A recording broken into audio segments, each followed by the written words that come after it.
Next, we have Marty.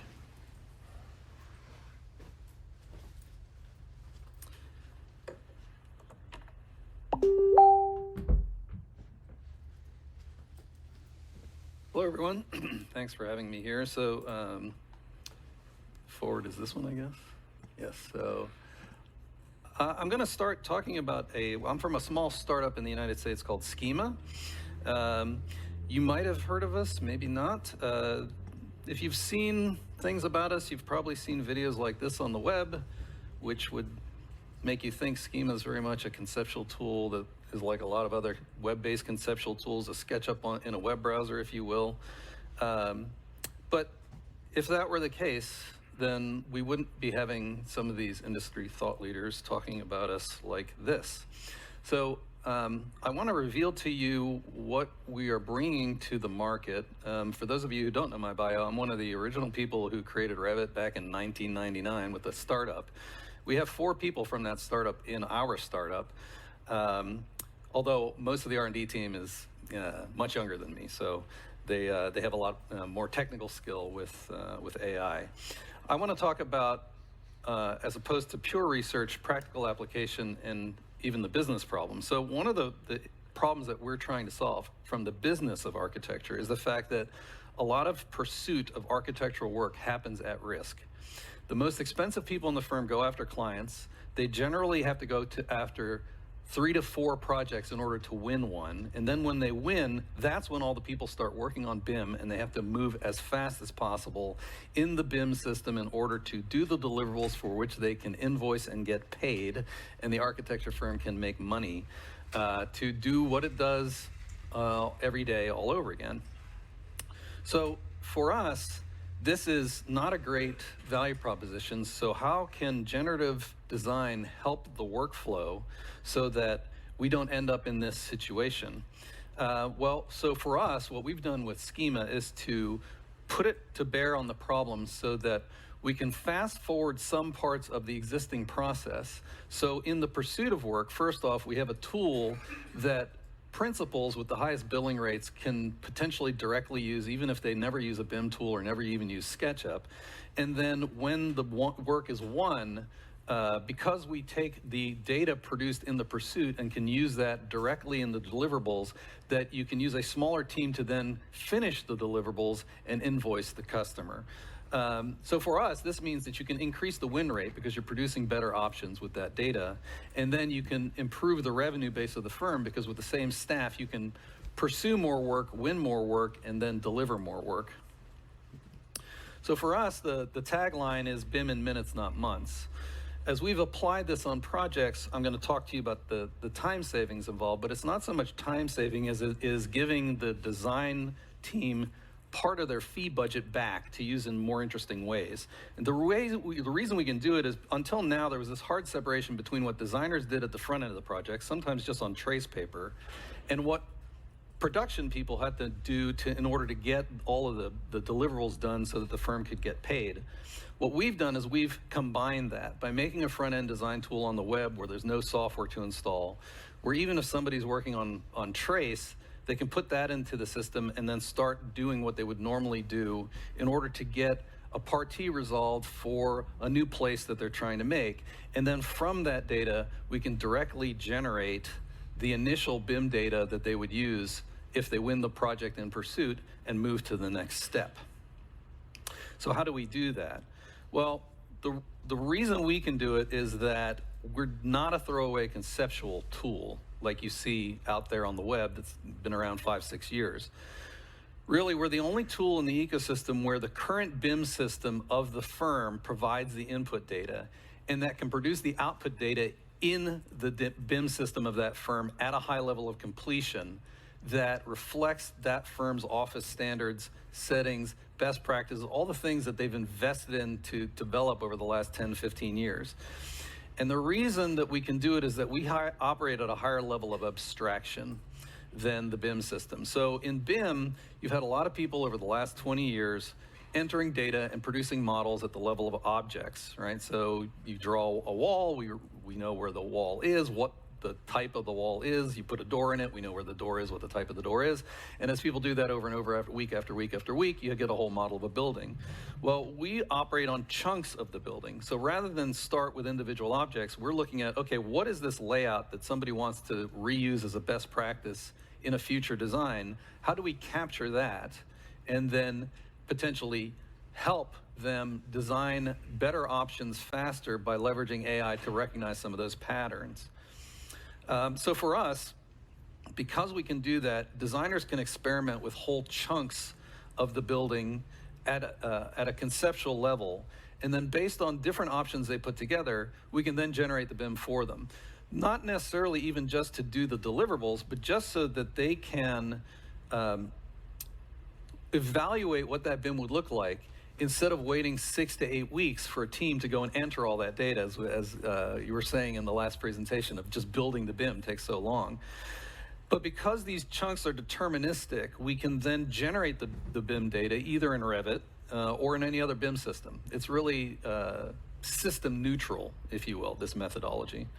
So what we typically do when we engage with a firm, I'm showing you this image out of one of the charrettes we did at LPA out in California. We'll typically go in for 3 hours. We'll provide a project brief to the firm. We'll get a bunch of people who've never seen Skema before. It runs in a web browser, so there's no software. We create the accounts. 3 hours later, they have a design in Skema, and they then have the associated Revit model with that. We've had studio principals say, I have no idea how I just made a Revit model. I don't even know how to use Revit. But basically, the start of that design is ready to hand off to the rest of the team. So in this particular presentation, because there are people doing practical application and implementation in the room, I wanted to talk a little bit about how we do this. So the first sort of point is garbage in and garbage out. What data do you have to start with? I think it's very valuable, what we just saw from Dirk in the last presentation, that if you have old projects that need to then be retrofitted and you don't have any data, that using AI to produce that data is rather interesting. But at that point, you're still operating down at the level of BIM. What we're doing is something else. You don't need to digitize and standardize if you've already had 20 years of BIM data sitting there on your server that you could leverage to do new designs. So we're trying to capture the knowledge in those designs, and what we call that is the graph. And we have this pattern that we apply in the software, which influences the workflow. And this pattern that I'm showing you, moving from graphs that we harvest out of the BIM data, analyzing them via machine learning, getting human in the loop feedback, and then using that to push a mathematical optimization to give you better results, is actually a pretty common approach among some of these early applications. And so for instance, for us, what it means is that we have various potential solutions when we get an outline of space, and depending on what we're trying to design, whether the layout is, say, an apartment unit or a hotel suite or a classroom in a school or a surgery suite or a lab, we can then carve that up based on the previous knowledge of the way someone has done best practice layouts for that, and even take a whole bunch of different ones and suggest to the designer which of those might work best in that situation. This also applies for things that are more abstract, like if I'm trying to do a very complicated departmental horizontal and vertical blocking and stacking analysis, I can use that to just lay out departments. For us, the block and stack, when we have all of the spaces resolved in 3D space, is the thing that we want to be best in class. So there's a lot of different optimizers we can apply. There's a strictly modular one, and then there's another one which is what we call the adaptive layout. This adaptive layout we refer to as puzzle piece editing. This is literally where we're taking these, what we call puzzle pieces, which represent 3D abstractions of fully resolved Revit data. So in that image, even though you're only seeing walls and doors and stuff, everything in the BIM model is there, and you're just manipulating it by moving the puzzle pieces around. For us, once we have a resolved block and stack, we can generate the BIM in about 45 seconds to a minute 15, depending on how complicated the design is. We can then preview it for the user of Skema. They can say, oh, I like that, I'm gonna keep that, or you know what, I'm gonna do another option and try something else, generate the BIM for that and see if I like the way that works better. And get that answer quickly as opposed to a matter of weeks. Once we take it into a BIM system, you get the fully resolved data that you saw on the bottom there. For us, the key element is what we call the catalog. So what we will do is we will For any project that the customer is trying to automate this way, we will ask them for Revit data under NDA. We never share the Revit data with any other architect. And we will use that to then create these analytical models in what we call our concept catalog.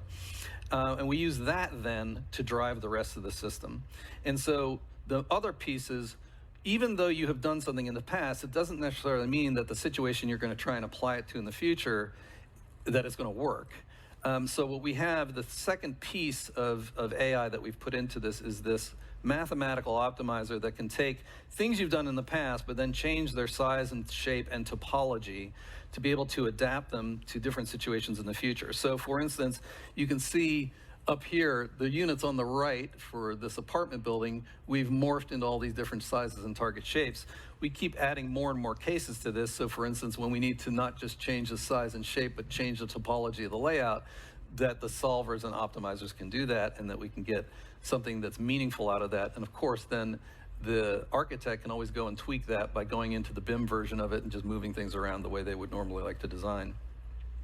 So with this, I'm going to give you just a 1 minute quick run through of Skema so you can see it. So the idea is we start with layouts from previous Revit models.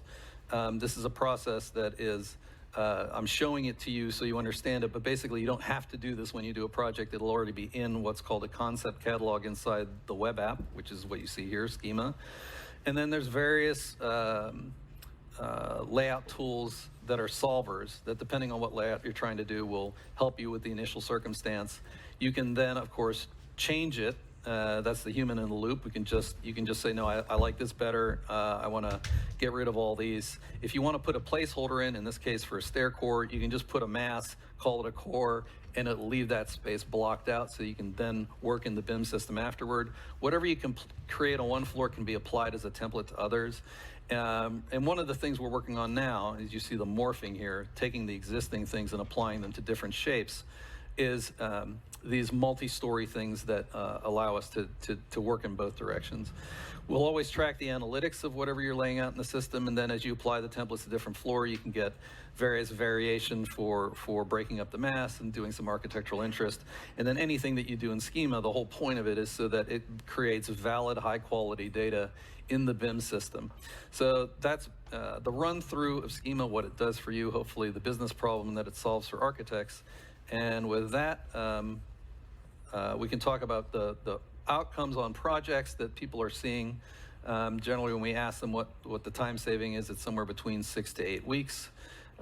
We have some good crest, but mainly we are interested in what the customers are doing with it. If you want to find out more, you can scan the QR code. Thank you.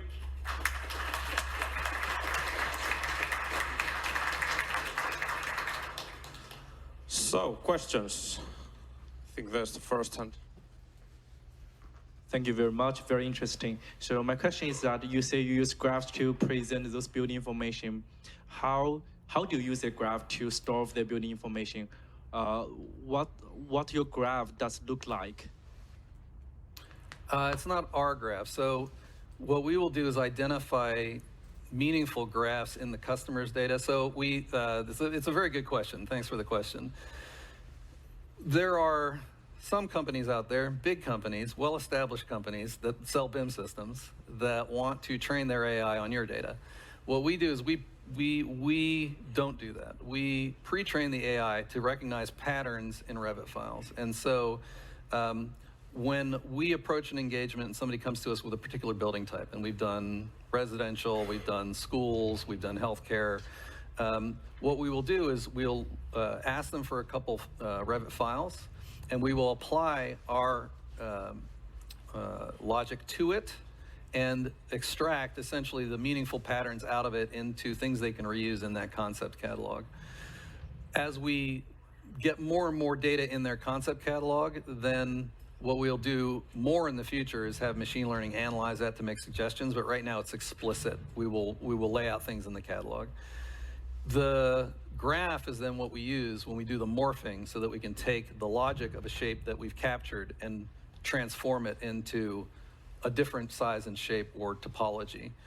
So the graphs are doing two things. First, they help us capture what the firm has done in the past work, And then the next is they provide the inputs so that the morphing AI can do its job and give us a new graph for a new target shape. Other questions? Okay, one quick question. I'm not sure who was first. Hi, thanks for the nice presentation. I was wondering, since you just mentioned not using people's data to train, have you thought about federated learning at all in your applications? So using different sources, but not sharing the data at all? Yeah, so for us, it's not so much about sharing the data as opening the copyright Pandora's box. We don't want to train on the customer's data because there's all kind. It's one thing to do an academic exercise of what's technically feasible, and another thing to do it in a business environment with legal implications. And we're on the practical application side of this, and so we're not just operating in the theoretically possible, but also in what's going to make for a sustainable business moving forward, especially in an undefined legal environment. So that's mainly the reason we're choosing to design the system the way we are. As things become more clear, we might add additional approaches. Okay, thank you. Thank you.